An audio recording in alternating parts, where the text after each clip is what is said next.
There we go. There we are. All right. Well, here on our third installment of the Combined Arms live stream, gun show, gun talk, Tyler and Carl's opinions. And no lack of those. Good to see. Yeah, exactly. I believe everybody's entitled to my opinion. YouTube here to see if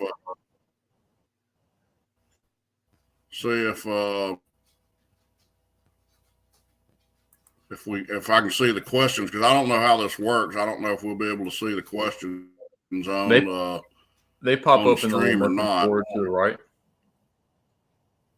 Yeah. Do they? Okay. Yeah, remember we tested that on the first one. Mm-hmm. Yeah, I don't remember that kind of stuff, man.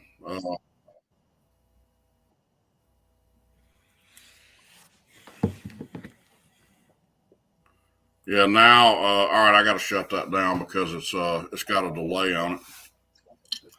I'll let you monitor the questions if we have any. I'm hoping they'll pop up for us if they do. Yeah, good deal. All right, so we've had two active shooter situations: active murderer, active killer, scumbags, trying to get fame for themselves by committing evil in the last week and a half. When was the Nashville one? Was that about 10 days last ago? Week? Yeah, about a week and a half. Yeah, and hey, my buddy from Texas is on. Yeah, there we go. Dixie Bell, he's a good friend of mine down in Texas. Thanks, buddy, for tuning in. Yeah, it was about a week and a half ago. And then Kentucky was yesterday. Yep, yesterday. I didn't hear about it until late last night. Yeah, hell, while I'm sitting here, I'll look up some information on that Louisville one from yesterday right quick. Louisville's a cool town. I used to go there every 2 years for a trade show when I was working for a magazine in the construction industry. And we're actually a utility magazine. And, well, both. It was utility and construction. But really cool town. I'm kind of I don't know how the Louisville police handled that. But I'm going to tell you, man, I think Nashville stepped up like a boss, man. I don't know. Apparently this dude worked at the bank that he went and shot up. He worked there, yeah. Yeah, he said he showed up at work with a rifle and attacked his colleagues on yesterday. And that's actually man down. You and I were talking about it today. That's actually more common than we get made aware of. You know, the news media focuses on churches and schools, but really, according to the stats that I've seen, about 50% of active shooters are in private businesses, you know, which would include shopping malls, strip malls, grocery stores, and, you know, various other private businesses. Banks, I'm assuming. This one was in a bank, wasn't it? So, yeah, it was in a bank yesterday morning at 8:40 a.m. 25-year-old bank employee named Connor Sturgeon walked in with a rifle and began shooting at his coworkers. Let's see. 2 officers originally responded. Here are your hero officers: Officer Nicholas Wilt and what was the other one? C.J. Galloway. I think you're freezing up there, buddy. Am I? Because you were too. I don't know if that's on my end or yours. Oh, goodness. Did you get everything I said, though?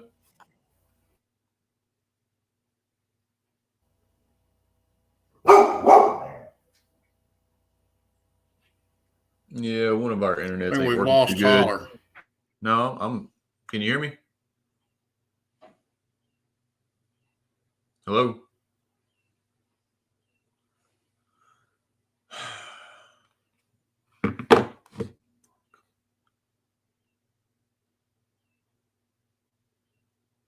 Oh, well, Apparently, I'm the one that's got internet.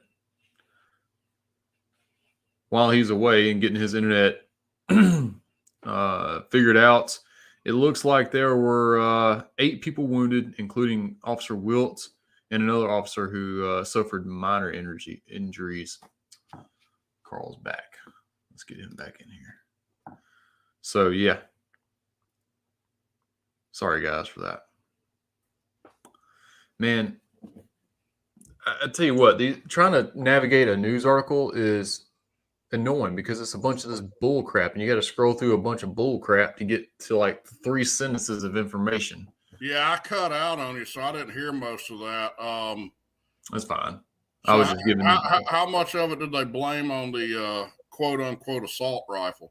Well, you know what? So the title to this article, which is the first one that I pulled up. Well, that's just not working, is it? Let's see, right there, top title, and then just a little bit of information, and then the very next thing down says Louisville mayor makes 2 pleas to state lawmakers to quote unquote end gun violence epidemic. Not the children trafficking that happens at a rate of 5 to 1 of children that are killed with guns, but I could come up with all the other numbers and everything, but it's a gun violence epidemic. It's yeah. Child trafficking, human trafficking in general. Mm-hmm. I was looking at some stats last week. 2.6% of Americans murdered in the average year are murdered with rifles of all kinds, meaning not just assault rifles, so-called, but that could include hunting rifles, single shot rifles, bolt action, lever action. We don't know. They don't break it down for us. But 2.6%. On the other hand, 4.3% of people that murdered in the state of or in the United States per year are murdered with hands, fists, and feet. Yep. You have almost double that are beaten and kicked to death that you do with rifles, with long or rifled long guns, I should say. So why is the focus, Tyler? Why is it on long guns? Why is it on rifles? Super simple. It's super simple because us with long guns are realistically the only way we could defend ourselves against them. So if it ever came down to it, we're a whole lot easier target if all we got's a pistol or a pump action shotgun. Now, I'm going to throw you a softball. Magazine capacity. Everybody knows that's the problem, right? Makes no difference. No. I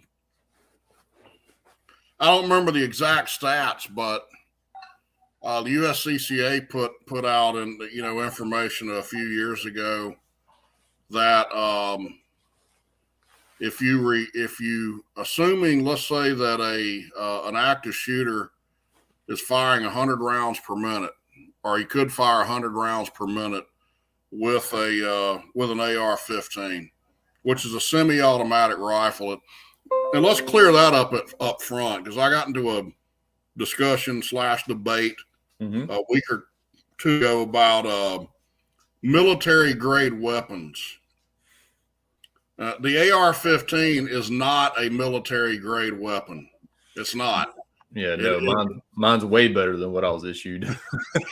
But it's not fully automatic either. No, it's not select fire. It does not have 3-round burst. It does not have full auto capabilities. It is not a military grade weapon. It's a semi-automatic weapon.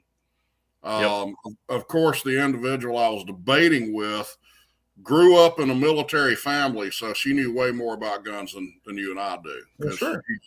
You know how ridiculous that is. So, but going back to what I was saying, all right, so you got a 30-round magazine and an AR-15. You can fire 100 rounds. It requires 4 mag changes.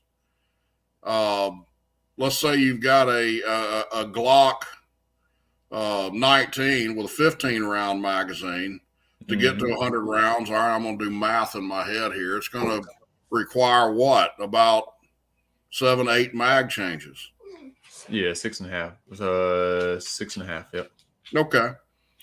And assuming you have a 3-second mag change capability, which you and I both know is an eternity, that's a very generous amount of time to change out a magazine. All right. At what rate did you lower the amount of rounds fired in that 1 minute span of time? About 20-25%. So 100 rounds versus 75 rounds. But the problem is that they don't shoot in these situations anywhere near either one of those rates of fire. Yeah, I believe with the exception of 2, the fastest rate of fire of any mass shooting was 1 round per 4 seconds. Yeah. So we both know that's extremely slow. It's about 15 rounds per minute. Yeah. Okay. Yeah. Which you could do easily. If you could really do that easily with a revolver. Yeah. A 6-shot revolver. Yeah. I mean, me with a bone stock Glock, I can shoot I can shoot no less than 4 rounds per second. Yeah. At 4 rounds a second, I am watching my sights and actually making really well placed shots. Right. Yeah. Yeah. The fastest time that I've ever had, it was with a Ruger American pistol, which, as you know, has a very long reset on it. And I got off 5 in about 9/10 of a second. Yeah. Into an 8-inch. We're not talking well placed, very well placed. We're talking about into an 8-inch target. So I mean, that counts. But you take a gun with a good trigger, and I've gotten down into the 11s before in splits. So yeah, my fastest is about 0.16. So that's about my 0.15, 0.16 is about the fastest I've ever been clocked. And I consider myself a competent shooter. I'm nowhere near your level. I mean, I've watched you shoot a pistol, and it sounds like it's full auto to me, and I consider myself a competent shooter, an adequate shooter. Yeah. And I guarantee you I can get off way more than 100 rounds per minute. For sure. With any semi-auto out there on the market. Yeah. 10-round mags. So magazine capacity is not the issue. No, because I've seen my buddy that shoots cowboy action. He runs a lever action rifle as fast as I do a pistol. I've seen some of those guys. I don't know. It's wild. Yeah. So, what is the answer? I mean, what do we do? Number one, I mean, this is not anybody calling this an epidemic. It's grown. I mean, there's no question. Active shooter situations have grown. They've gotten more common, but they're really kind of way down the bottom of the food chain in terms of violent crime. Violent crime of how many of them are committed or how many lives. And I don't mean in any way to diminish. I mean, any life taken, especially the life of a child, is a tragedy. I mean, there's no question about that. But exactly, you alluded to child trafficking and human trafficking earlier. What are we doing about that? Why is that not on the forefront of the news media every night? Man, so I'll tell you right now, the real epidemic is the fact that we are bending over and taking it and allowing the government that we originally created, we as the people originally created, we're allowing them to strip us away of our rights every day. That's the real epidemic, that we're just bending over and taking it like a bunch of sheep. That's an epidemic, because that in the long run is going to cause way more deaths than what we have right now. It's the norm. Yeah, that's an epidemic. All right, so I'm listening to you. I'll be right back, but I can hear you. Yeah, okay. So I was on Facebook arguing with I say arguing, I just added one comment, honestly, because his comment was somewhere along the lines of how many kids have to die from gun violence for us to see that common sense gun laws are a necessity, or something to that effect. I was like, and then that's right. He brought up the autopsy of a kid that's been shot and how vulgar that is, or how terrible it is. I was like, yeah, I agree. Have you seen the autopsies of the kids that are forced to do meth and heroin and then pushed into sex slavery, sex trafficking, until they are no longer useful? Their bodies are so beaten up and useless that they are no longer of use in the sex traffic world, and then they're either burnt alive or forcefully OD'd and thrown in a ditch. I mean, because both of them are dead. I mean, first off, why does an autopsy even matter? They're dead, right?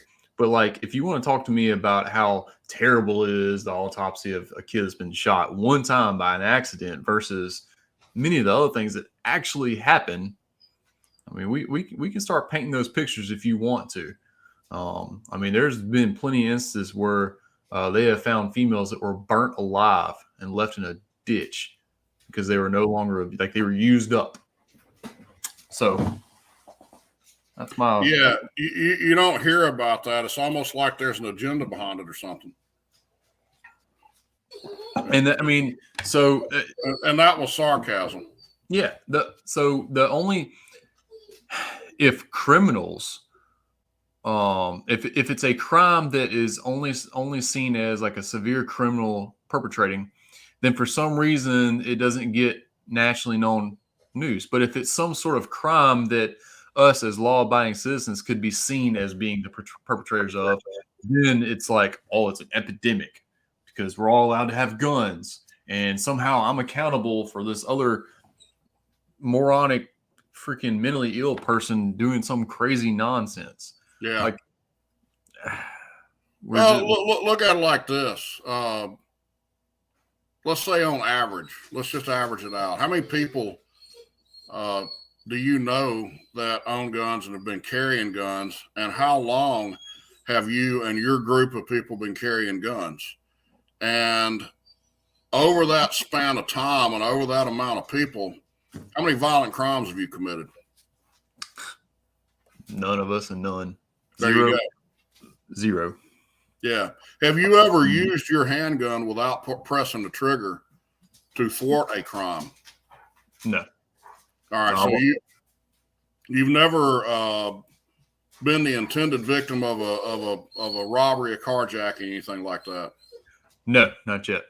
I got four times. Four times. Where do you live? I worked in dangerous areas at the time of Birmingham and Atlanta. Yeah. And I was there at times of the morning because I was at one time, one time I played in a band, and that accounted for one of them. The others, I was the only technician for an unmanned fueling site in the states of Alabama and Georgia. I was the one guy. So I'd get calls. These computers weren't what they were in 93 and 94 that they are today. And they would go down at 2:00 in the morning, and I'd have to go down there alone. Ultimately, I started taking a German Shepherd with me, and oddly enough, attempted robberies and all just kind of stopped. But I actually drew a gun 4 times in self-defense. Never pressed the trigger. All right. If you and me are the bloodthirsty killers that the media wants to make us out to be, we ought to have a trail of bodies from here to Mississippi, or from there to Alabama. I mean, from me to you. From me to you. Exactly. Yeah. The truth is, and I know we both agree on this, we carry guns not only because we don't want to be killed, but we don't want anybody else to be either. I don't want to kill anybody. I don't want to hurt anybody. It's the last thing I want to do. Preservation of life. But I also want to come home to my family every night. Yeah. Yeah, and I want innocent people to do the same. Yep. I've only ever had to draw my gun once in my life, and I was in the back alley in Clarksdale, Mississippi, doing my job. I was doing some underground surveying for natural gas pipelines. Anyway, and a dang pit bull would run up on me, and menacingly. Don't hear what I'm not saying. I love dogs, all dogs. I'm even a snake lover. So killing an animal is at the very bottom of my list of priorities. Anyway, I had a shovel in one hand and a gun in the other, and he was going to get the business of either one of them if he kept on. And luckily, we had a little generous stare off, and he decided to go the other way. Good. But that was the one time I've ever had to draw my gun. Yeah, I wouldn't want to shoot a dog. I'm not a snake lover. I don't hate them. I don't love them. I respect them. Yeah. I don't kill them for no reason, but I'm not going to have them in my house either. So yeah. I don't mind them, man. Like anytime there's a chicken or a rat snake or a black runner or something like that. Well, those are different. I'll let them go. But if I see a copperhead in the yard, I got granddaughters. I'm sorry, man. Yeah, I'm not going to let that roll. But right. Nah. So the one night and look, let me be completely transparent. One night I worked in downtown Birmingham. This was back in about 1991. And worked the night shift. We loaded trucks. Do what? I would have been 1 year old. Thanks. Yeah, I needed to hear that. Appreciate it.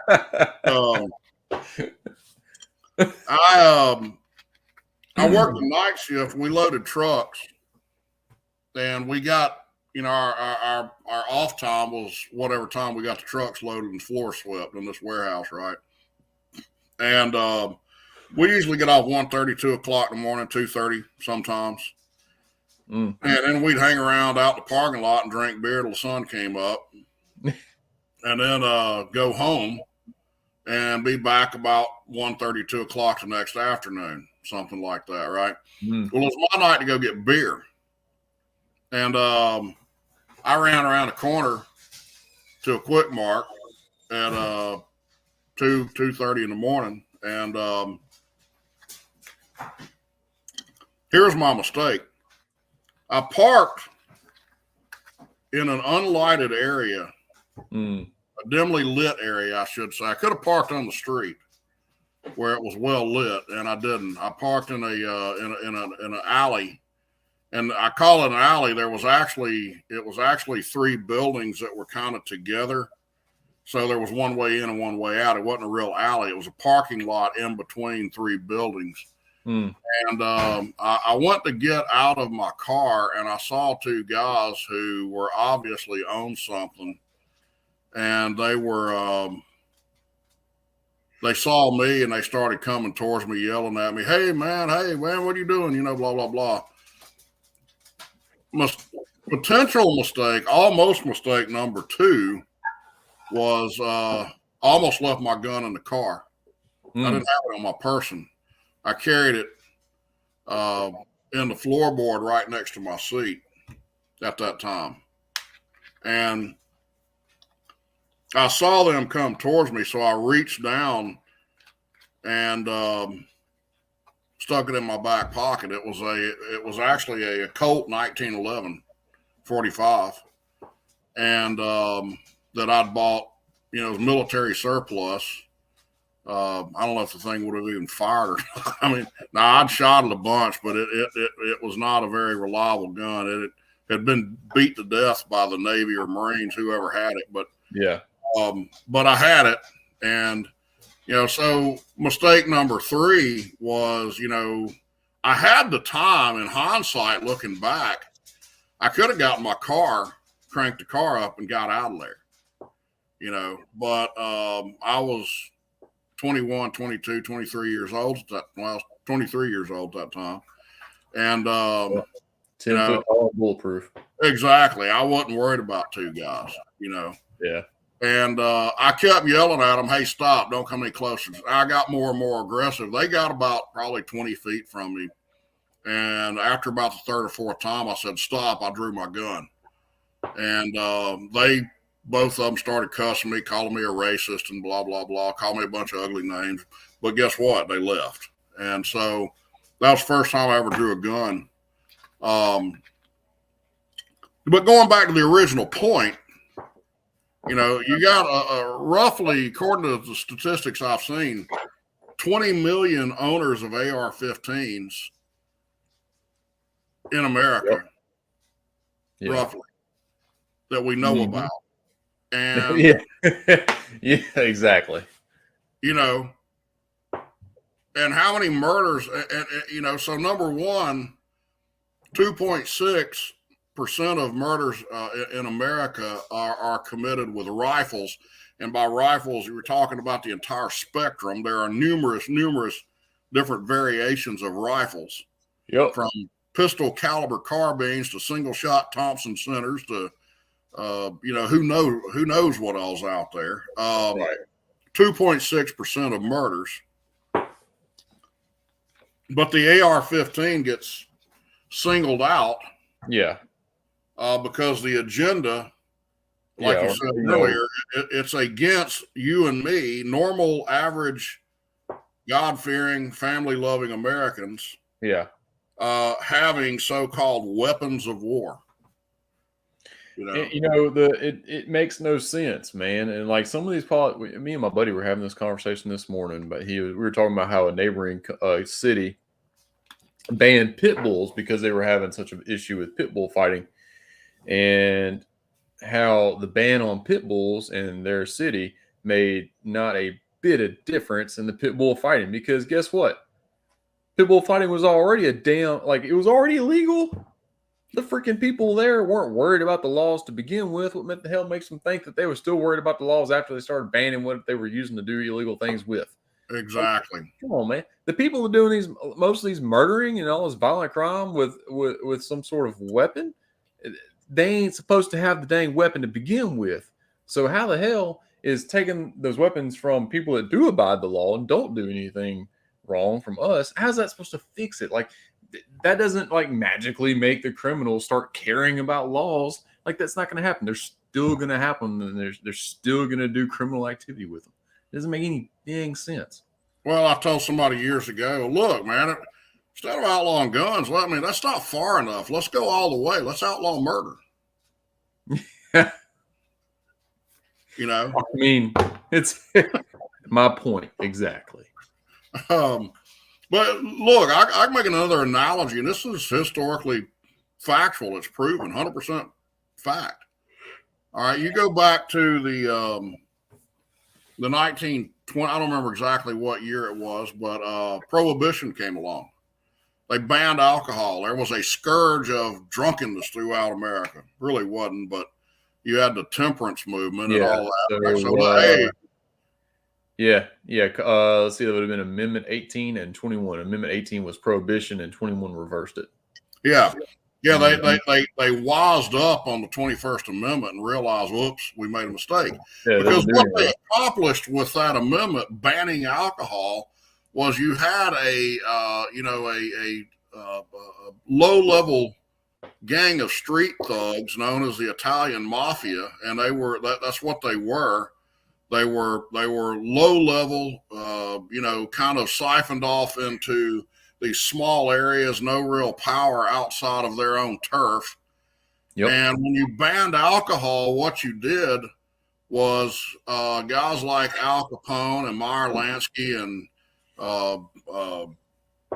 Lucchese and these guys, they jumped on the fact that alcohol was banned, and they went from a low-level street gang to a multi-billion-dollar criminal enterprise because this knee-jerk law had created a black market for alcohol. Yeah. All right. What is going to happen if you ban guns? Criminals are going to make money selling guns.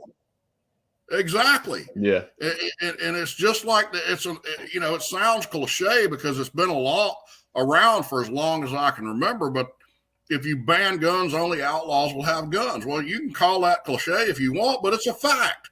That's it.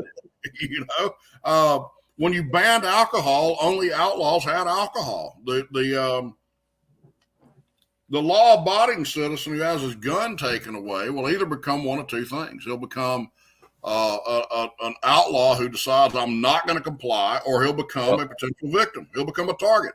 Yeah. Simple as that. Yeah. An easy target. Yeah. So, all right, let's segue from there. Let's say Tyler is the principal of a school or the pastor of a church, and you are concerned about these situations. What do you do? Well, it's funny you say that. I used to be the director of safety and security for a church. It's simple. I make sure that my staff is adequately equipped to face that danger, and that the equipment we have on hand, doors, mag locks, automated systems, security cameras, so on and so forth, are up to date and functioning properly. And I have some sort of quarterly audit for all of that. And then I'm going to have some sort of quarterly or semi-annually annual training for my staff. It's pretty simple. What about the gun-free zone? You're going to put a sign out on the window saying we're a gun-free zone? No. Telling people to not chew bubble gum would probably be a better sign. Yeah, that was heavily rhetorical. Yeah. No. Look, man. Take this for what it is, but I've seen many a signs that says no guns allowed, and I just open the door and walk right on in. I'm like, I don't give a shit. Your sign means nothing to me, and I'm a law-abiding citizen. Yeah. Imagine what it means to someone that ain't a law-abiding citizen. And that's not a violation of the law unless they notice your gun and ask you to leave, and at that point it's trespassing. But my general rule of thumb is if you don't allow my gun in your business, I don't patronize your business. It's simple as that. It's gonna. So believe it or not, I think that's going to be the social norm and conditioning that's coming up. I think that we're going to make carrying a gun such a taboo and extreme thing that we're going to make so many businesses, especially big businesses that we rely on a daily basis, ban a gun and take extreme measures to not allow people in, just like we did with the COVID and the mask thing. You got to wear a mask. That it's going to be a struggle for us to go through about our daily life and still exercise our Second Amendment right. I think they're gonna make it such an inconvenience on us through the social norm and conditioning, and that's how people are gonna eventually give up their rights. I made a comment the other day. I was like, people got all these opinions and standards until it is too much of an imposition to their quality of life or convenience. I don't remember the exact verbiage of it, but that's pretty much what I said. Well, and I think there's a possibility. You're correct. That's certainly what they're trying to do. Yeah, they did it with COVID. They saw how forceful they could make us wear a mask. Yeah, and shut us down. I'm hopeful. Of course, neither one of us can prove either one of our theories, but I guess only time will tell. I'm hopeful that, in my county, for example, the governor put out a mask mandate. My sheriff said, we're not going to enforce that. And you saw very few people in my area wearing masks. It was probably... I walked up on a job site this morning, man, and the dude that was picking up some stuff, he got out of his truck. First thing he did was put on a mask. I'm like... I'm hopeful that... And let's be honest about it. I'm not casting aspersion or pointing any fingers, but the average American does not really understand liberty, doesn't understand freedom very much. They have a very, very, very superficial viewing of freedom. They really don't understand what it actually means. True freedom is anarchy. Yeah, and that would go against the American concept of freedom, or at least the Jeffersonian concept of it, because anarchy can go, it can lapse. It actually is, more on the left than what we realize in a lot of respects. The Jeffersonian model, on the other hand, would be, Washington, D.C. doesn't have a say in anything we're doing. It's a state issue.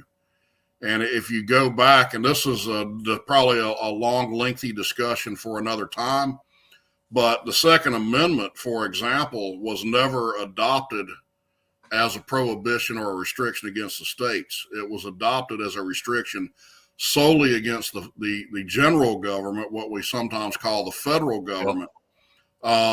Your state constitution left was what defined what our rights in terms of bearing arms were. Oddly enough, when we followed that model up until 1968, you had a much stronger right to bear arms. But I'll give you a quote off the top of my head from one of the great unknown founders of America, which was St. George Tucker. He was a peer, or a cohort of Jefferson, Thomas Jefferson, John Taylor, Carolina, and these guys. He actually wrote the commentaries on Blackstone's law, and I'm going off of memory here, but he said something to the effect of, wherever standing armies are kept up, and when the right to bear arms is in any way diminished, liberty, if not already annihilated, is on the brink of destruction. The whole point of the Second Amendment was to keep the populace armed. When they were debating the Bill of Rights in general, and the Second Amendment in particular, they noticed that under Article 1, Section 8 of the Constitution, that Congress had the right to arm the militia, and they reasoned that if they can arm the militia, they could likewise disarm the militia. And that was where the Second Amendment came from. On the other hand, it was, if we have an armed populace, then a standing military force is unnecessary. And so when the Second Amendment talks about the militia, guess who they're talking about? You and me. Every capable, able-bodied citizen. Yep. And up through the 19th century, late into the 19th century, your local county would form militias, and they would prescribe methods and standards of training, and you had better be there. You didn't have a choice. If you were between the age of, let's say, 18 and 40, I don't remember exactly what it was, but that's how common it was. Oddly enough, you didn't have a lot of mass shootings and violent crimes at that time. I wonder why. I tell you that, unfortunately, the militias that we have today are a bunch of jokes. Now they are, yeah, and I hate to say that, but they're a bunch of wannabes. Well, I don't want to narrow it too much. I think there are a lot of those guys that have their hearts in the right place. They've got the right ideas, but then you got a lot of ego involved there too. That it's, I don't want to open a can of worms here, but a lot of people that they do stuff like that for the attention, more so than. And the idea that any of them would actually stand up to the government, that's not going to happen. Dude, I've met these people that are in militias. They wouldn't last. They wouldn't last the first wave, man. I'll tell you right now. Like I've met guys in militias that don't even know what months you can go grow a tomato. And I know that sounds simple and stupid. Like, man, I could just go to the store and buy a tomato, but like. Until you can't. Like, right. Do you really think that those 3 Remington 870s and a bunch of Ruger AR-15s that have like the cheapest, crappiest optic you found at Academy on it are going to do you any good when the economy's actually been shut down for 6 months and like you have no easy access to food. How good is that all that ammo and that gun's going to do you? Oh, and by the way, how are you going to deal with your hypertension and your diabetes when you can't go get any sort of pharmaceuticals anymore? Yeah. And not only can that happen, it has happened in America. Yeah. It happened in the Great Depression. Yeah, the 20. Mm-hmm. I mean, I grew up with those people. My great-grandparents were alive until I was 28 years old. And I bet you they had a farm and they were always like taking care of their own stuff and had surplus of stuff on hand. They did not have a farm, but they my great grandmother was there was a network of little old ladies in South Alabama where they lived. And when I say South Alabama, I mean South Alabama, 7 miles from the Florida border, right? Oh, yeah. And you know, my great grandmother had pecan trees that her and my great granddad planted in the 1930s out in the yard, and she traded pecans all over town for field peas and blackberries, and they had freezers full of food, full of the stuff they canned. I've actually got the canner that my great grandmother used during the Great Depression and during World War II when all of her sons were off, you know, at war. Because, but you know, going back to your point, you're right. We've gotten soft. We've been lulled into a consumerist, a convenience. Yeah, we are a convenience society. If it ain't convenient, it ain't getting done. Yeah. Mm-hmm. But I don't know how we veered off topic of active shooters, but it kind of, you know, it all fits. It kind of all goes together. There was a point in time where if a man walked into a bank with a rifle and decided he's going to shoot the place up, he might have gotten all 3 shots, you know, before he was beat to death, bludgeoned to death, shot to death, and he would not be held as any type of hero. And according to and I believe this, according to the USCCA's documentation, I don't think this is coincidental, but the rise in these people has coincided with the rise in social media. Everybody's an instant celebrity today, you know. Yep. It's a societal issue, and if the media wanted to be honest about it, they need to quit pointing the finger at people like you and me who may or may not own AR-15s or semi-automatic rifles, and they need to look inward because they're feeding it. You know, they're the ones putting this stuff out on 24-hour news until it's not exciting anymore or until the next tragedy comes along, and they're steering the narrative. Fear mongering and scare tactics, man. Sure. It sells well and it works. Media has been using that for many years. It's called propaganda. Sure it is. Absolutely. Yep.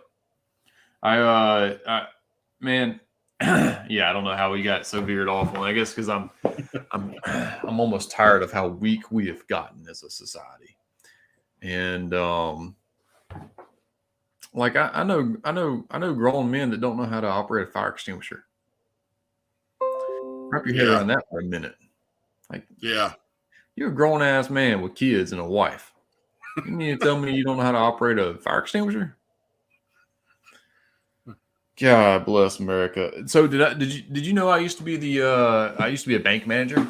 I used to be a manager. No, I did not know that.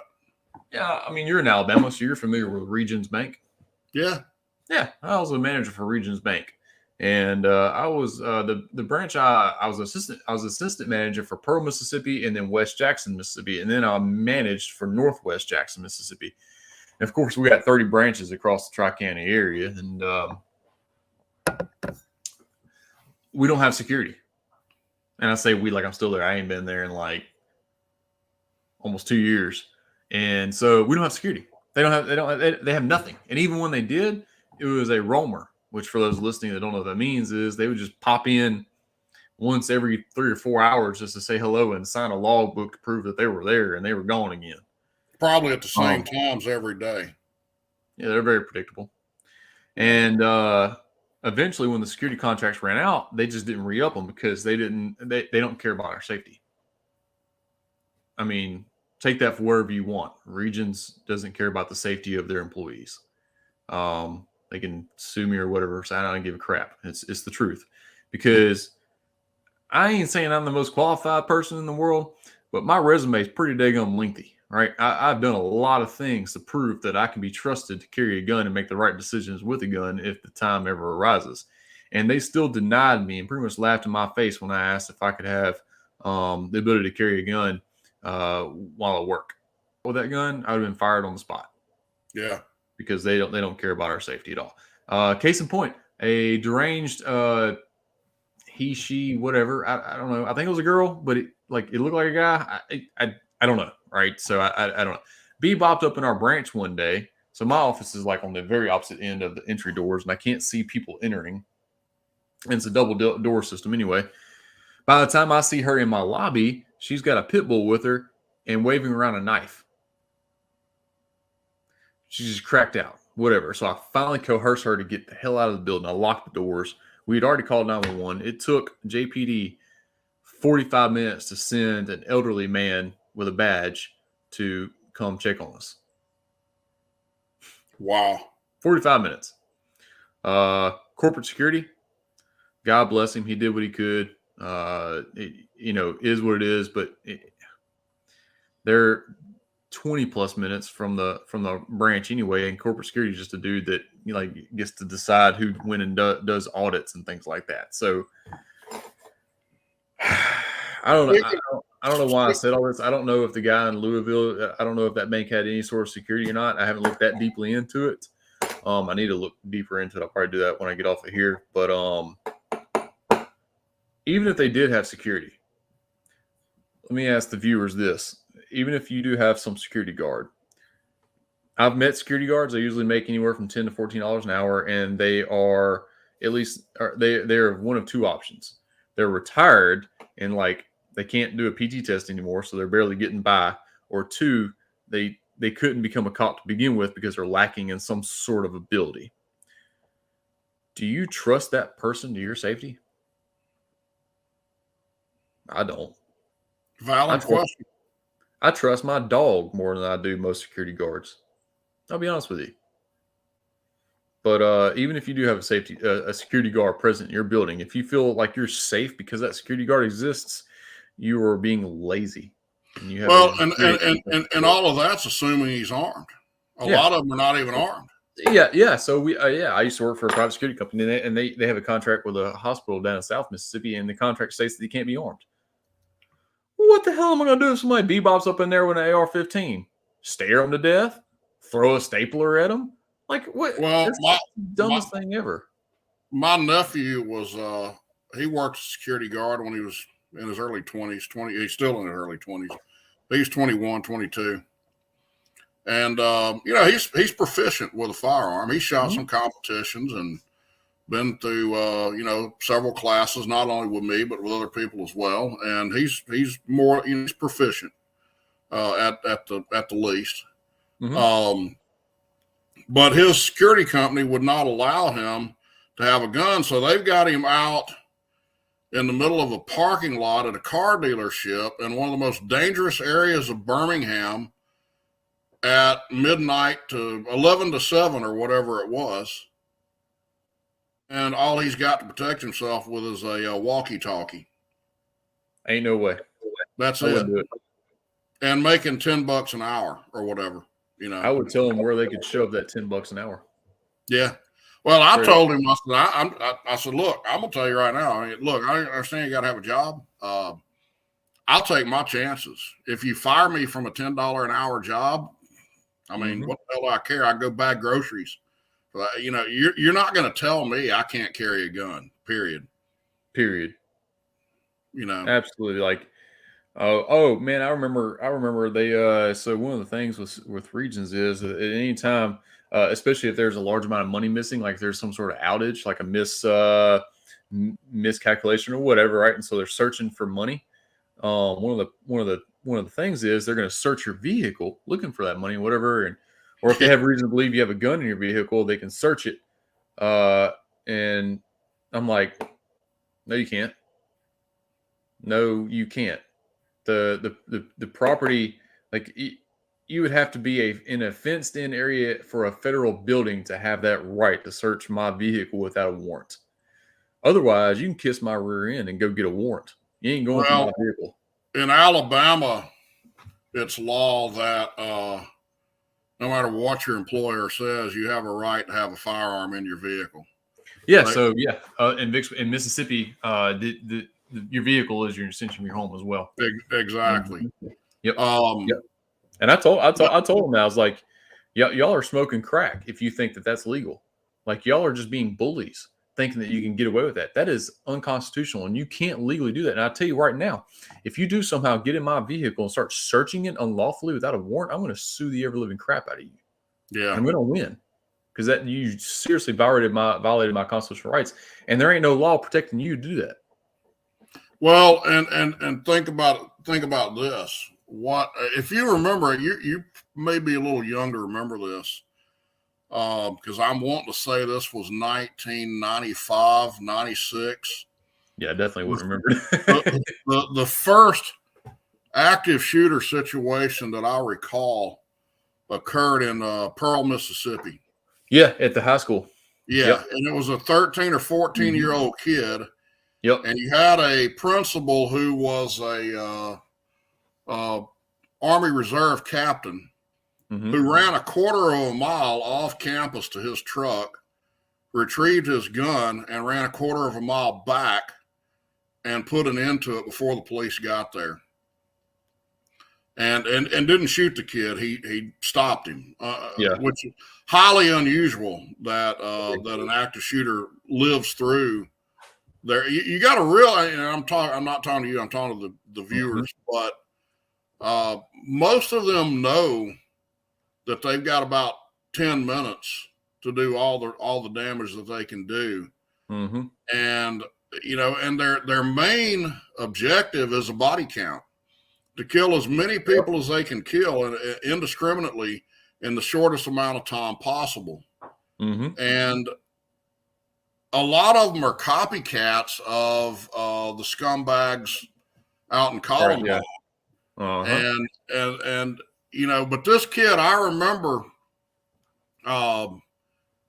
thinking, God loved that principal, but what if he'd have been allowed to carry that gun on his body in school? Or what if he'd have been allowed to park on school grounds and not have to run a half-mile round trip under stress and have the wherewithal? So, yep. and going back, look, let's segue from that to, you kind of alluded to it just a little earlier, talking about in your bank situation. We discussed this today briefly. 50% of active shootings are not in schools or churches. Those are the ones that get the most media attention, but 50% of them are in private businesses, banks, shopping malls, strip malls, disgruntled ex-employees, what have you. The other active shooter situation I remember from the late 90s, probably maybe early 2000s, happened about a couple of miles down the street from where I worked. It was a disgruntled ex-employee who had been fired, and he came in and shot the workplace up, and I want to say he killed 6 people. Oh, and by the way, he was using revolvers. Did not have an AR-15, didn't have a semi-automatic rifle. He came back with 3 or 4 6-shot revolvers. And that was what he did all of his carnage with. Yeah. So this idea of attacking the gun and attacking law-abiding citizens and creating these gun-free zones, by the way, and you know this, the stats that I've seen, 79% of active shootings are in gun-free zones, and so are 85% of deaths from active shootings. Yep. And on the other hand, we've got the Elijah Dickens. I'm assuming I'm pronouncing his first name right. In Indiana, who took the scumbag out at 40 yards. Yep. Or 10 rounds, up to 40 yards. I don't think he fired all 10 shots from that distance. But and that leads me to another question I was thinking I wanted to ask you today because I know my answer. But let's say, all right, so you and your family are in a mall. I don't go to malls. We don't have any malls around where I live. But let's say we do go to one, okay? And that type of situation breaks out. What do you do? Same thing he did. All right. If I could fire off those rounds without any sort of collateral. Yeah. Yep. I think my first response is all right, let's break it down like this. If I see the individual, he's within eye shot, and I believe, I've got a clear shot. If not, I think my first reaction is to get my family out of there, to get them to safety. I don't really have family, but yes, if I did, I would, yes. For sure. What you absolutely, and I'm saying this for the benefit of the viewers, and I think you're going to agree with me on this. What you do not want to do is draw your gun and go running towards the gunfire. Yeah, within reason. So if gun that drawn, if waving the gun around, running towards where the shots are coming from. Yeah, so without clear visual verification of what's going on, I wouldn't go blindly. But if I could see exactly what was going on, and I knew if I didn't, more innocent lives would be lost. Right. Yeah. But if it's off from a distance, if I'm in one corner of Walmart and someone's blasting it up the other side, right? I ain't going to Walmart. It's a bunch of communists. All right. So if I'm in one side of Kroger and somebody's blasting up the other side, I'm gonna stay my happy ass on the other side with my family hunkered down waiting. Yeah. But hopefully there's someone like me on the other side that has within shooting range of that and can take care of business. And that's what I'm getting at. But here's the deal. All right. So if I'm within eye shot and I see this guy and I've got a clear shot at him, I'm probably going to take it. I'm going to tell my family, y'all run that way. And I'm going to take the shot or shots because it's going to take shots. It's not going to take a pistol. Very unlikely to put him down with one shot from any handgun. Any handgun. Okay. Any handgun. But if I don't recognize, I don't see where the shots are coming from, my first duty is to my family. I don't want to go running through the mall or the store trying to play Rambo with my gun drawn because you got to realize the cops are going to show up. They're hopped up on adrenaline too, and they're very liable to think you're the killer, you're the shooter. Yeah, exactly. And that actually happened in Birmingham a few years ago. Cop, well, he wasn't the guy that got killed was not one of the good guys. He was one of the instigators. They thought it was an active shooting. It was really an argument between two guys. But one guy went running through the mall with his gun drawn, and cop told him to stop. He didn't stop. He shot him in the head and killed him. And here's where, you and I talk about training a lot, training, practice, all the stuff that goes into this. You not only got to train your mechanics, you got to train your mental ability, your thinking, your visualization. What would I do if this happened? Yep. What would I do if that happened? And that's where, that's another part of your training is to mentally put yourself in that situation. So if it does happen, God forbid, you don't have to try to formulate a plan or a reaction on the fly under an extreme stressful situation. Failing to plan is planning to fail. Sure, that's right. Yep. Well, buddy, it is 8:30. Do we have any questions? Hey, Eric, how are you, man? Good to see you in here, buddy. I just saw some good comments, some good commentary, but no questions.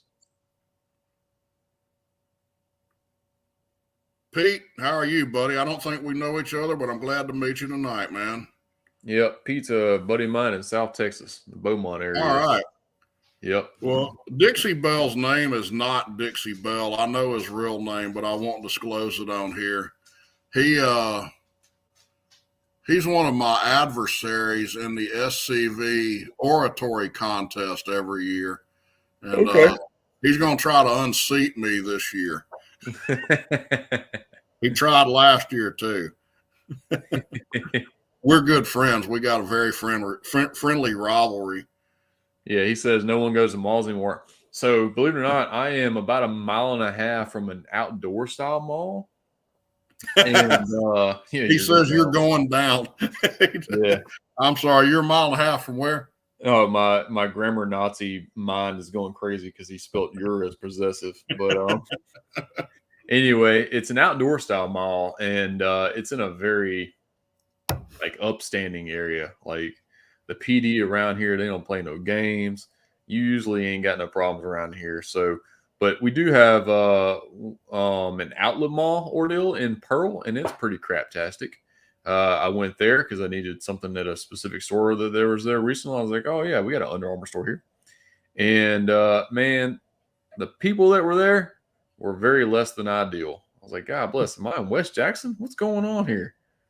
And then we have another indoor mall that's pretty craptastic as well that I wouldn't go into. 10 plus years ago, yeah, no problem, man. But nowadays, heck no. Where they're located, the people that go there, it ain't worth the risk. Realistically, could I go there and there not be a problem? Yeah, sure, bro. But it ain't worth the risk, especially when I got Amazon. Dang, the king communist himself, Jeff Bezos, will have something that I need to my door in like 2 days. Yeah. Remember what I said about I'm really fortunate. I live in a rural county that is behind the times 50 years in all the good ways. We still have problems around here, but we're an hour between, or an hour from north of Birmingham, an hour south of Huntsville. And we got a great sheriff. Our sheriff is, he and his whole department. We got a good sheriff too. Awesome guys, man. I've talked to several of them that have told me flat out if they ever repeal the Second Amendment, which by the way takes a ratification of 3/4 of the states, but if they ever try to override it or hand down some ruling, the Supreme Court doesn't issue rulings; they issue opinions.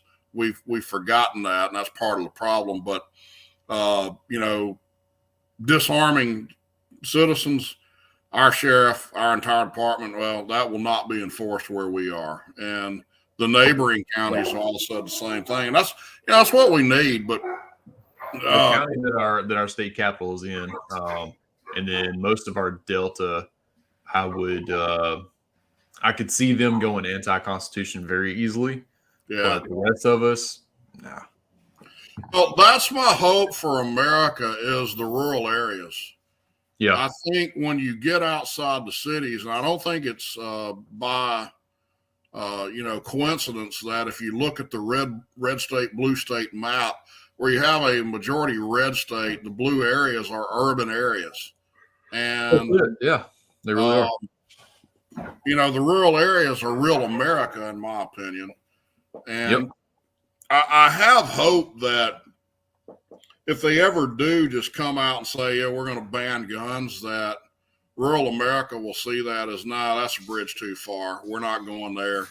I hope that. You would hope so. In another generation, who knows? Because they are certainly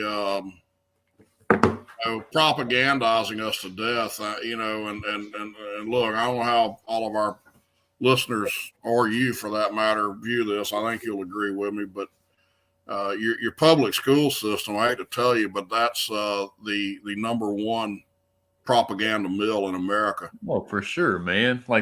Look, you want to control your society, start feeding the kids with a bunch of nonsense in the way that you want them to think and live, and in 40 years, they'll be the ones running the country.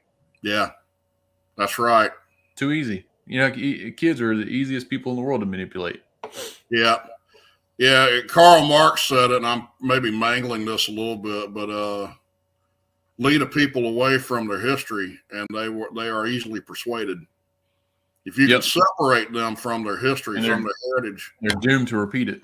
Yeah, and they will be easily persuaded towards anything. And I don't see that going on where I live, but I know it does in other places. I mean, it definitely happens where we live. Like me and my girlfriend have made it up in our head, if we ever have a kid, man, that they're either getting private school. There's a pretty decent private school right down the road from me, or homeschooled, one of the two. Because the private schools, man, it's a bunch of nonsense. So, yeah, I had my oldest son in private school in 1st and 2nd grade, and I actually pulled him out and put him in in our county school, which, believe it or not, was more conservative. That's interesting. Yeah, we don't really have any conservative schools around here except for private schools, and even then, that's slim pickings. Well, I won't say it on camera, but I could tell you some anecdotes about our county school. It's not your typical public school, and I'm a history buff. I'm a history nut. Okay. Yeah. But I wanted to ask you one other thing. All right. So let's say, and this is not necessarily directly active shooter related, but it could be third-party interventions. Yeah, defending an innocent party that's not a loved one or yourself. Yeah, right. Mm-hmm. Do you intervene in that? I think your answer is probably going to be similar to mine. It's kind of one of these. It depends on the circumstance. Yeah, for sure, it does. So, the answer is going to be yes with conditions.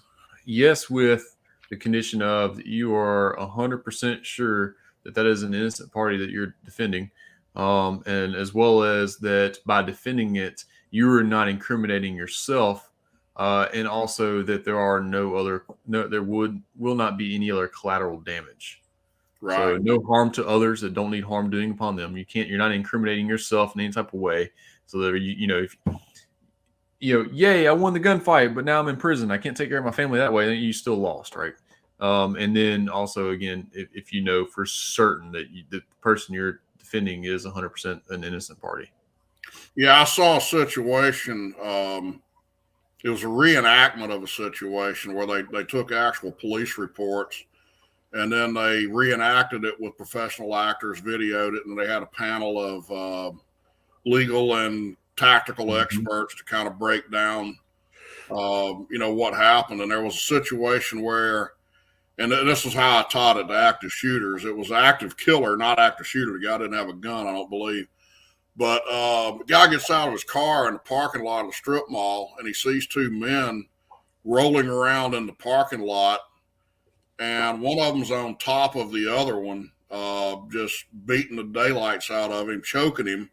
And our hero pulls up. He draws his gun and shoots and kills the guy that's coming out on top. Turns out the guy that's on top is the older brother of the other guy who was a diagnosed schizophrenic who was about to walk into a jewelry store with a knife and indiscriminately attack the patrons in that store. Yeah. Again, you got to be 100% sure. Yeah. So exactly what you said. Sometimes it's like you and I have talked about before. Sometimes the answer is not a gun.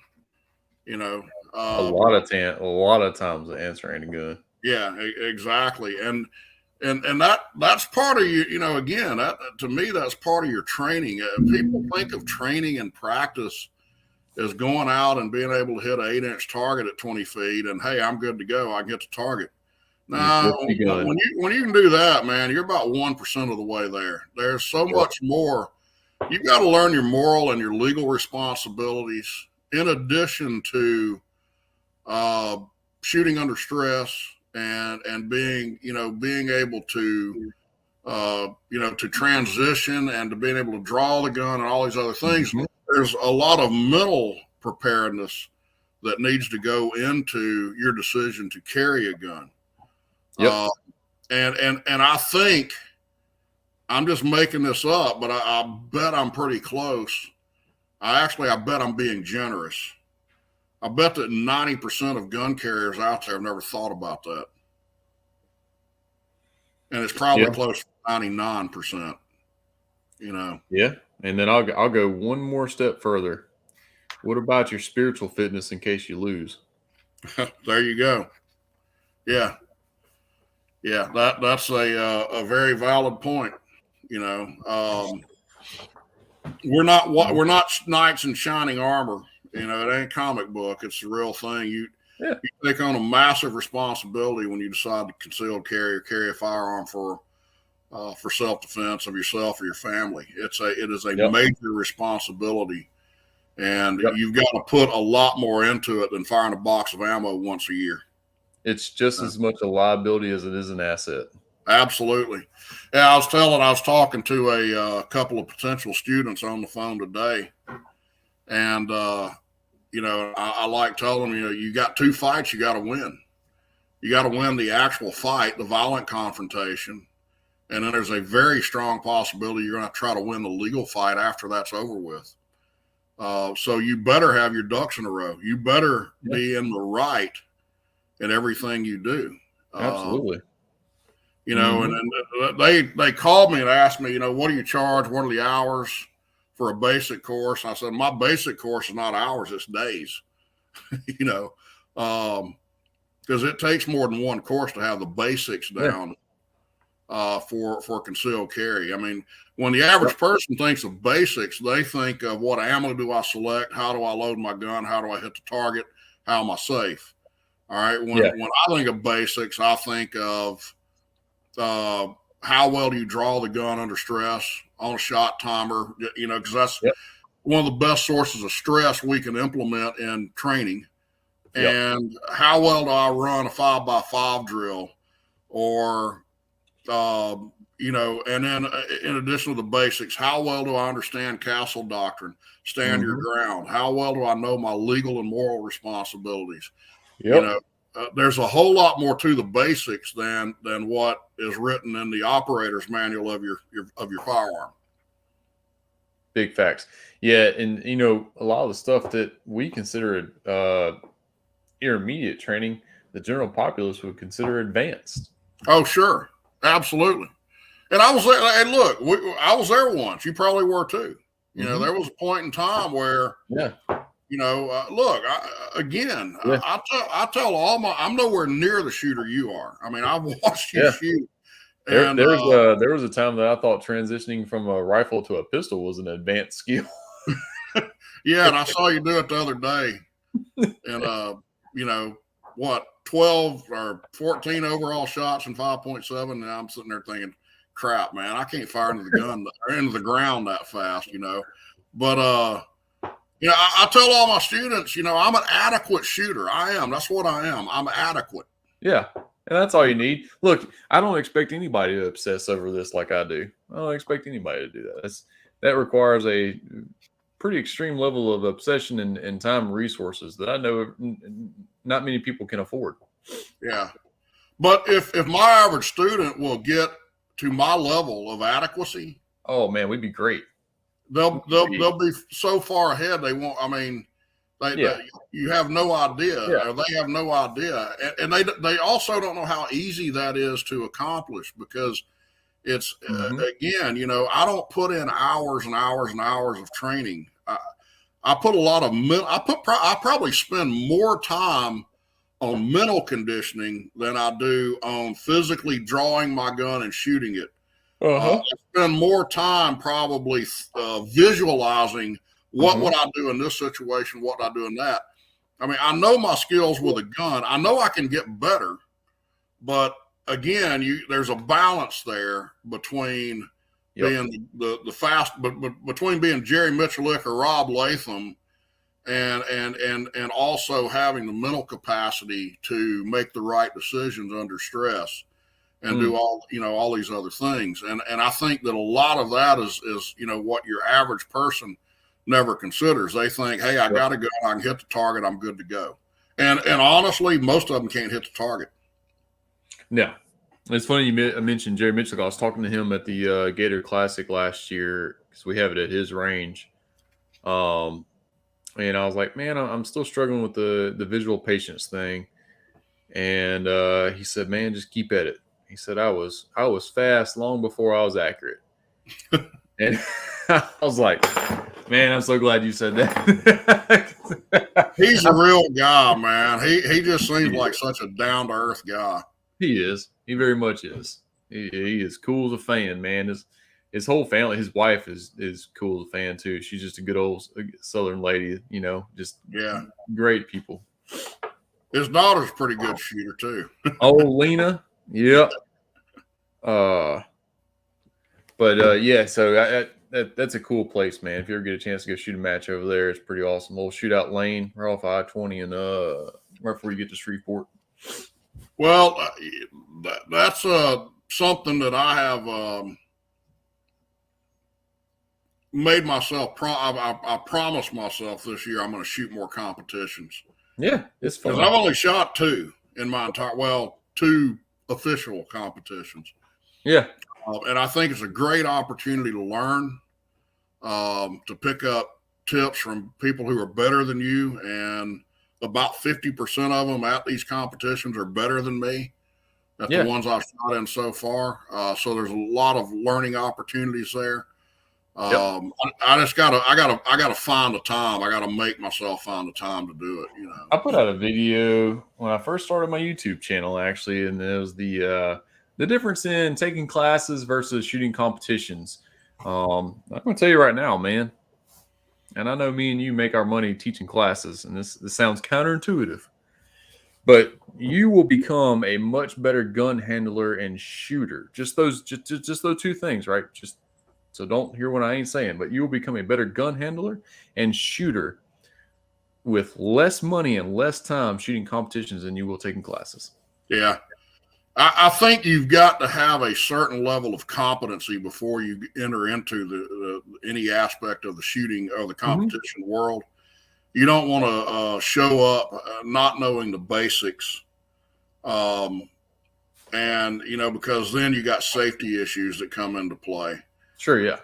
So to me, it would be a mixture of both, is what I would. Have your basic understanding of safety, and be able to, draw the gun out the holster in a safe manner, load, make ready. But once you know how to do that, man, I'm telling you, your reloads are going to get way faster. Your transitions are going to get way faster. Your footwork's going to get way better. Like, your visual processing skills are going to advance way faster with a much better return of your investment, because you can go shoot a match for a $25 entry fee and 150 rounds of ammo. So you're looking at, 40. So for $60 total, you can go get in 6 draws, a bunch of target transitions, mini trigger pulls, and then you get to be around a bunch of other people that are way better than you at the same time. So yeah. And most of those people are more than willing to help you out. Absolutely. I think we talked about this maybe in the first episode, but it's the only sport I've ever seen where your competition will give you tips. Yeah. That you could potentially later use to beat them with, I've seen people give out ammo at competitions. Oh, yeah. Yeah. Same here. We had a guy that I shot a steel challenge competition last summer, the very first one I'd ever been to, ever seen or anything. Yeah. And I've thought about getting into competitions for years, just never did it, never found the time. And a buddy of mine, Chris Stewart, who is, by the way, who just won top in the state of Alabama and still challenged, but he shot IEPA and all that stuff for years too. USPSA, he shot all of it for over the last 35 years or so. But he taught me into going, and we had a guy up there that had bought some cheap ammo, and he started having malfunction after malfunction, and everybody there was saying, "Hey, here, I'll trade you a box of mine for a box of yours. Yeah. You don't see that in soccer, football, baseball, any other sport. You don't have the camaraderie there. That's true. But the other aspect of it that I like is that it induces a certain level of stress. Yeah. Unless you're like me, and I just refuse to be stressed. If you care, you would start getting stressed out again if you got to a level where you actually cared about being better. And well, I go into it kind of like our mutual friend Johnny, and that is, look, I know I'm not going to be the top dog here. Yep. And I'm here to learn and have a good time and see what I can pick up and improve. If I ever got up into where I'm an A-class, master class shooter, like you and Chris, all right, at that point, I probably would stress myself out worse than you could imagine. It's more stressful now than it's ever been. And I'm at 80. I actually dropped down. I was at 83% not long ago, 83.5% recently, and I screwed it up at a classifier match and went down to 81%. But it's more stressful now than it's ever been. Yeah, and everybody out there that's watching this, Tyler is way more well versed in this than I am. But I would encourage you, if you get the opportunity to go shoot in a competition, you're not only going to get the advantage of training under stress, you're going to get the advantage of seeing your own weaknesses. And, we can talk about drills on another episode of this, but the point of drills and one of the points of competition and one of the points of training and practicing is to know where do I need work, for me, I know I'm accurate. I mean, I hit one target 3 times. Yeah.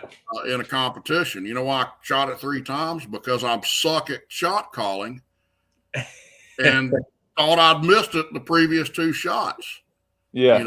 And so, hey, what does that tell me? Shot calling is a weakness.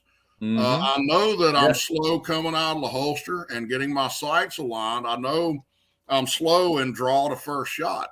Once I'm on target, I can ring your bell, okay? But getting on target's another issue. I shot a match. It was a fun match. It was an outlaw USPSA style match, and the scoring was inverse. So like deltas were worth 5 points and alphas were only worth 1. But anyway, it was just a fun little deal where we had crawfish in it. It was just fun April Fool's match. Anyway, I went every stage with having a sub-second draw to first shot, and 4 of those stages required you to start outside the box. So I had to step into the box, draw the gun, and shoot the target. And I did all those in less than a second. Yeah. Everybody was on there was this one chick. We'd never shot together. We knew each other, Ashley Yates. We got to the next stage because she had just seen me do it. And she's like, oh, wow, that's fast. And we go up to the next stage. She's like, yeah, that's going to be a 1 second draw. I was like, what'd you say? She said, yeah, that's going to be a 1 second draw. I was like, you think so? I was like, you think I can get an alpha and a 0.8 something? Like, she's like, man, no way. Sure enough, stepped in. It was a tuxedo target. So like, no shoots on each side. So you only had just the A section. Right.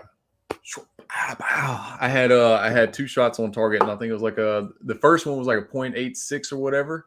And then, like a 15 or so splits, like a 101, 102 second. And it was like an alpha with just one just under it in the Charlie. And that was, again, one where you had to like step off into the shooting area. You couldn't just like stand there and draw type of things. It's all fun, man. I can almost do that if my hand's already on the gun. Almost. You can do it. It's easier than it sounds. I was practicing out here in the yard the other day, and I hit a .49 out of an IWB holster. I mean, a 1.49. Let me rephrase that. I was about to say 1.49. Yeah. Any times that I give you, you got to put a 1 or a 2 in front of it. That's automatic. All right. Oh goodness. A 1.49 out of my carry holster. Right. Yeah. And I was like, wow, that's the fastest I've ever gotten an A-zone hit. So yeah. Well, you don't carry appendix either, so there's a little bit of a slower draw time with your 3-4 o'clock style carrying, just because there's just more movement. I mean, it is what it is. Yeah, the appendix is. I mean, I would never discourage anybody from going there. Me personally, I look, I carried at 4 o'clock for years. Yeah. Over the last decade or so, I have worked myself up to the 3 o'clock position. Mm-hmm. So by the time I'm dead, I might be at appendix. Yeah, I mean, look, when I started out, I did the 4 o'clock thing, and then again, like you said, the 3 o'clock, and I stayed there for a while, for probably the first 4 or 5 years of me carrying a gun, and it wasn't until 2015, maybe 16 that I got my first appendix style holster, and actually started giving it a go. But I haven't looked back since. Well, you and Memphis are for it. That's persuasive to me, but I'm just not there yet, man. Old habits die hard. You see all this gray in my beard, right? Hey, look, man, I know a guy, Samuel Middlebrook. Look him up. He owns Red Hawk Firearms Institute. Anyway, Red Hawk Firearms training. Goodness, that was my brain's going dead. It's 9 o'clock at night. He has a sub-second draw from a 3 o'clock carry position with like almost no effort. Yeah, so it's doable. My buddy Chris is he's telling me he's going to have me sub-second before long. We'll see. We'll see how it goes. It's doable. I think he's probably around a 0.8. Yeah. 9. If I could get there, I'd be ecstatic. But I just, my old bones don't move that slow, man, and my brain don't work that fast. Yeah, I've gotten to where 0.9s are comfortable for me. Yeah. 0.8s are pushing pretty good. I'm really having to put some effort into it. 0.7s are doable, but it's a crapshoot on shot placement, and I'm really just going off proprioceptive indexing instead of actually seeing the sights. Yeah. And this is all inside the waistband. Outside the waistband, I was in a Steve Anderson class at the end of February, and we were like, this is the first morning, right? And we go up to do a draw first shot challenge at 5 yards or 7 yards, rather, excuse me. And on the first try, I whip out a 0.52. Wow. Of course, this is from outside the waistband competition rig with a Glock 34. And which I shot just over the shoulder of it. So I pulled it. I pulled the trigger just before the muzzle dropped back down at the very end of the presentation. But I was just pushing really hard for speed, and that's the only way you're going to get. You're going to have to be okay with not hitting and just making your hands move that fast. Yeah. Eventually, I settled down in the low 0.6s with a C-zone hit at 7 yards. So. Well, and a lot of it you touched on earlier is cutting down the unnecessary movement. Don't chase your gun. You don't need to be ducking and dodging and all that kind of crap going for your gun. I mean, really, it's from about the elbows down and draw. Yeah. Yep. And that's harder to learn than it sounds. It is. It sounds like common sense, but go try it. Yeah, I mean, hell, I've been doing it for off and on 11 years, but seriously for about 4. So it definitely wasn't an overnight thing. Yeah. Right. Well, and that's me. I went and bought a Glock 34 a couple of weeks ago. In 20 long rifle,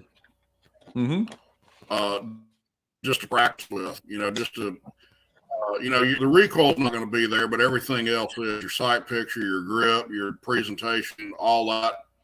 is there. It's a lot cheaper on ammo. And so I told Johnny the other day, and he was laughing at me. I said, you know, I hate dry firing. I tell all my students dry fire, but I hate it. If there's no bang, you know, I ain't having fun. Sorry.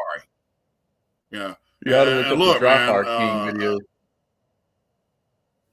Yeah, in the Marine Corps, I was Air Naval Gunfire Liaison. I had control over 16-inch guns with 2,000-pound projectiles. You know, I like the noise. Yeah, so, and the feel. And the feel, that's right. But so I figured that was a good alternative to just firing clicks. You know, so now I just got to go out and work on it. But you know, of course, and I think you'll agree with me on this. If your grip's right, the recoil's doesn't matter. It's not an issue. You know, it doesn't matter at all. I think I actually right now this may change, but I'm actually as quick on a bill drill with a 22 as I am with a 9mm, and vice versa. Yep. I mean, I'll shoot about a 3.3 bill drill with either gun. You know, with either. I mean, a proper bill drill, you should be shooting the gun as fast as you possibly can, because 7 yards isn't much. I mean, I mean, look at Isaac Lockwood. He did a bill drill with all alphas in 1.21. Yeah. Yeah. Well, see, he's an alien. I'm not. I'm human. So. Yeah. 3.3 is about where I'm at right now, but it's the same with the 9 as it is with the 22. So really, if you, the thing is, if you are controlling or managing recoil properly, if you've got the proper grip and you maintain the proper grip through your firing sequence, the recoil should be not an issue. That's my opinion. Yeah. Yeah. Yeah, and so at 3.3 seconds, I'll tell you this. All right, at over 2.5 seconds, I can see the sights settle for every trigger press. Yeah, like settle. At 3.3, I see them the first time, and I just keep firing because I know the gun ain't moving. Yeah, so so once I break under 2.5, I start getting into predictive shooting, and then just getting one sight picture and just kind of watching that dot bounce up and down through recoil and trigger pressing, and just knowing that it's returning back to where I need it to return to. Under 2 seconds, I might see the dot. I'll definitely see it once, maybe at the most 3 or 4 times through the 6 shots. Because I'm locking it in. I get that one sight picture and I'm letting it rip 6 times. And as long as I'm doing my part, all 6 will be there. I'm gonna keep practicing. We'll see where at 6 months from now. I think I'll catch you, man. I'm not as young. Yeah, you can do it. You can do it. Jerry Mitchell's older than you. He does it. Who? Jerry Mitchell, he's older than you. He can do it. Who is that? Oh, yeah. Yeah. You should not even say me and Mitchell in the same conversation. Well, buddy, we've been on here an hour and a half. I'm going to go eat some supper. Oh, goodness. I appreciate everybody tuning in. Yeah, that was I good got engagement. Some good friends in here. Yeah, so, that was good engagement. Hey, share this around, and we'll try to stay on point one of these days. Yeah, I mean, it was a good talk, man. I'm glad these people got something out of it. I hope so. All right, buddy. Hey, good to see you, man. Take care. Yeah, man. Thanks.